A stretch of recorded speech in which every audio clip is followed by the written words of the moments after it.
ಇವತ್ತು ನಾವು ವಿಜಯನಗರ ಜಿಲ್ಲೆ ಹರಪನಹಳ್ಳಿ ತಾಲೂಕಿನ ದೇವರ ತಿಮ್ಮಲಾಪುರದಲ್ಲಿರುವ ಸ್ಥಳೀಯರ ಪಾಲಿನ ತಿರುಪತಿ ಎಂದು ಖ್ಯಾತಿ ಪಡೆದಿರುವ ಶ್ರೀ ಲಕ್ಷ್ಮೀ ವೆಂಕಟೇಶ್ವರ ಸ್ವಾಮಿ ದೇವಸ್ಥಾನದ ಪರಿಚಯ ಮಾಡಿಕೊಳ್ಳೋಣ ಬನ್ನಿ.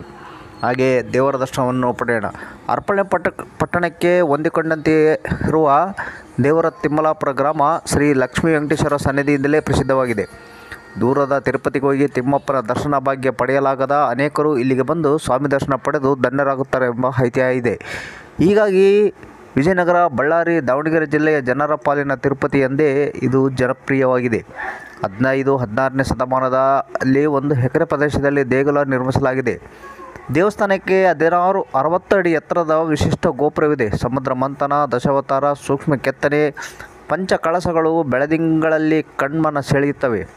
ತಿರುಪತಿ ಮಾದರಿಯಲ್ಲೇ ದೇವರಿಗೆ ಅಲಂಕಾರ ಮಾಡುವುದು ದೇಗುಲದ ವಿಶೇಷ. ಗೋಪುರದ ಮೂಲಕ ಒಳ ಪ್ರವೇಶಿಸಿದರೆ 16 ಕಂಬಗಳ ಶಿಲಾಮಂಟಪ, ಗರುಡ, ಆನೆ, ನವಿಲು, ಕುದುರೆ, ಕಾಳಿಂಗ ಸರ್ಪ, ಆಂಜನೇಯ, ಕೃಷ್ಣ, ಪೌರಾಣಿಕ ಕಥೆಗಳ ಚಿತ್ರಗಳು ಹೊರಭಾಗ ಮಂಟಪ ಸ್ತಂಭಗಳ ಕಾಣಸಿಗುತ್ತವೆ. ಗರ್ಭಗುಡಿಯಲ್ಲಿ ವಿರಾಜಮಾನವಾಗಿರುವ ವೆಂಕಟೇಶ್ವರ ಸ್ವಾಮಿ ಮೂರ್ತಿಯು ವಜ್ರಖಚಿತ ಬೆಳ್ಳಿ ಕಿರೀಟ, ಎಡಗೈಯಲ್ಲಿ ಶಂಖ, ಬಲಗೈಯಲ್ಲಿ ಚಕ್ರ ಆಕರ್ಷಕವಾಗಿದೆ. ಶ್ರೀನಿವಾಸನ ಪಕ್ಕದಲ್ಲಿ ಪುಟ್ಟ ಲಕ್ಷ್ಮಿ ಮೂರ್ತಿಯು ಹಣೆಯಲ್ಲಿ ಕುಂಕುಮ, ರತ್ನಖಚಿತ ಬಳೆಗಳು, ಕಿವಿಯಲ್ಲಿ ವಜ್ರದೊಲಿಗಳಿಂದ ಅಲಂಕೃತಗೊಂಡಿದೆ. ಒಳಾಂಗಣದಲ್ಲಿ ಕಣ್ಣು ಕೊಟ್ಟಪ್ಪ ದೇವರು, ನಾಗರಕಲ್ಲು, ದಾದಣ್ಣ ನಾಯಕ, ರಂಗಣ್ಣ ನಾಯಕ ಚಿಕ್ಕ ದೇವಸ್ಥಾನಗಳಿವೆ. ಹೊರಭಾಗದಲ್ಲಿ ಹನುಮಂತಪ್ಪನ ಗುಡಿ ಇದೆ. ದೇವಾಲಯದ ಎದುರಿಗೆ ಸ್ವಲ್ಪ ದೂರದಲ್ಲಿ ತೊಟ್ಟಿಲು ಬಾವಿ ಎಂದೇ ಹೆಸರಾಗಿರುವ 60 ಅಡಿಗಿಂತ ಹೆಚ್ಚು ಆಳದ ಪುಷ್ಕರಣಿ ಇದೆ.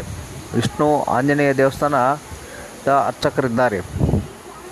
ಈ ಸಾಂಸ್ಕೃತಿಕ ಐತಿಹಾಸಿಕವಾಗಿ ಹರಪನಹಳ್ಳಿ ಶ್ರೀಮಂತವಾಗಿದೆ. ರಾಜ ಮಹಾರಾಜರ ಆಳ್ವಿಕೆಯಲ್ಲಿ ನಿರ್ಮಿಸಿದ ದೇವರ ತಿಮ್ಮಲಾಪುರ ಶ್ರೀ ಲಕ್ಷ್ಮೀ ವೆಂಕಟೇಶ್ವರ ದೇವಾಲಯಗಳಂಥ ಹಲವು ಇತಿಹಾಸದ ಕುರುಹುಗಳಿವೆ.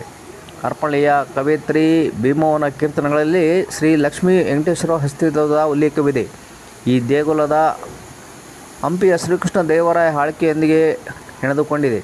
ಕ್ರಿಸ್ತಶಕ 1566ರಲ್ಲಿ ಹರಪನಹಳ್ಳಿಯ ಆಳುತ್ತಿದ್ದ ದಾದಣ್ಣ ನಾಯಕನು ತನ್ನ ಕನಸಿನಲ್ಲಿ ವೆಂಕಟರಮಣ ದೇವರು ಪ್ರತ್ಯಕ್ಷನಾಗಿ ಹೇಳಿದಂತೆ ಮೈದೂರಿನ ಒಬ್ಬ ಗೌಡರ ಮನೆಯ ಗೋದಿಲೆಯಲ್ಲಿ ಇದ್ದ 8 ಅಡಿ ಎತ್ತರದ ವಿಗ್ರಹ ಹೊರತೆಗೆಸಿ ಶ್ರೀಕೃಷ್ಣ ದೇವರ ಅನುಮತಿ ಪಡೆದು ವ್ಯಾಸತೀರ್ಥರನ್ನು ಆಹ್ವಾನಿಸಿ ಪ್ರತಿಷ್ಠಾಪನೆ ಮಾಡಿದರು ಎಂದು ಐತಿಹ್ಯ ಹೇಳುತ್ತಿದ್ದು, ಅಂದಿನಿಂದ ಈ ಸ್ಥಳ ದೇವರ ತಿಮ್ಮಲಾಪುರವಾಗಿದೆ ಎಂಬ ಐತಿಹ್ಯವನ್ನು ಇಲ್ಲಿ ಜನರು ಹೇಳುತ್ತಿದ್ದಾರೆ.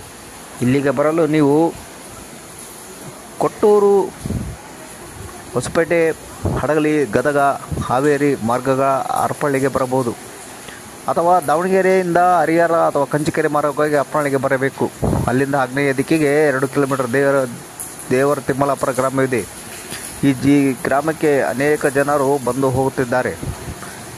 ನಾವು ಈ ದೇವಸ್ಥಾನಕ್ಕೆ ಇತ್ತೀಚೆಗಷ್ಟೇ ಗೆಳೆಯ ರಂಗನಾಥ್ ಹಾಗೂ ಸೋಮಶೇಖರ್ ಅವರೊಂದಿಗೆ ಹೋಗಿದ್ದೆವು. ಈ ದೇವಸ್ಥಾನ ಒಂದು ಅತ್ಯದ್ಭುತವಾಗಿದ್ದು ಇದನ್ನು ಭಾಳ ದಿನಗಳಿಂದ ನೋಡಬೇಕೆಂಬ ಹಂಬಲವಿತ್ತು, ಆದರೆ ನೋಡಲು ಸಾಧ್ಯವಾಗಿರಲಿಲ್ಲ. ಈ ದೇವಸ್ಥಾನವು ಧಾರ್ಮಿಕ ದತ್ತಿ ಇಲಾಖೆಗೆ ಸೇರಿದೆ. ನೀವು ಒಳಹೊಕ್ಕು ನೋಡಿದರೆ ಅನೇಕ ವಿಷಯಗಳು ನಿಮಗೆ ತಿಳಿದು ಬರ್ತವೆ. ಇಲ್ಲಿ ದಾದಣ್ಣ ನಾಯಕ ಎಂಬ ಈ ಪಾಳೆಗಾರರ ವಂಶಸ್ಥರೆಂದು ಕೆಲವರು ಹೇಳ್ತಾರೆ. ಈ ಬಗ್ಗೆ ತಿಳಿದುಕೊಳ್ಳಬೇಕಾಗಿದೆ.